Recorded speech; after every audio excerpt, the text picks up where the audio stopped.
We've got to solve this equation. Let me first wrap a couple of brackets around our two denominator terms here. I think the simplest way to tackle this is to get rid of each of these denominators in turn. If I multiply through by the bracket x plus 2, it will cancel in this term, it will pop itself onto the numerator of this term, and the 4 will multiply by it.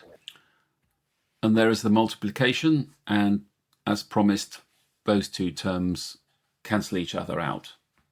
We've now got one remaining denominator, and we must multiply everything through by that.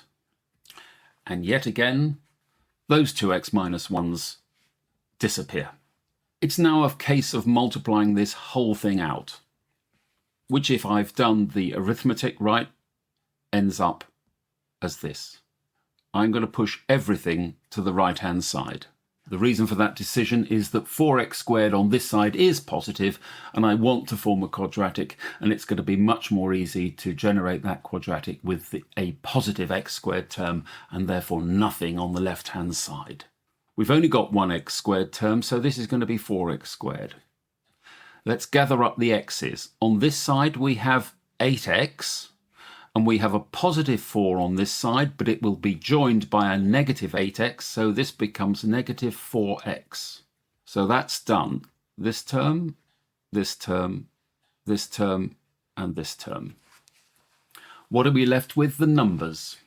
Negative 7 plus 2 is negative 5.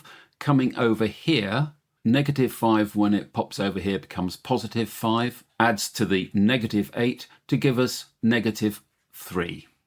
And because we've moved everything across, nothing remains on this side.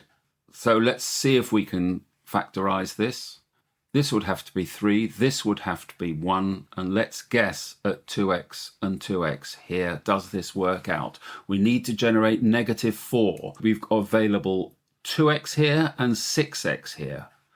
So if I make the 6x negative 6x, this has to be plus to give us plus 2x. This generates negative 4x, negative 3. We're there. So therefore I can say, if this is true, either this term equals 0 or this term equals 0. If this term equals 0, x is equal to negative 1/2. And if this term equals 0, x is equal to positive 3 divided by 2. And those are the answers.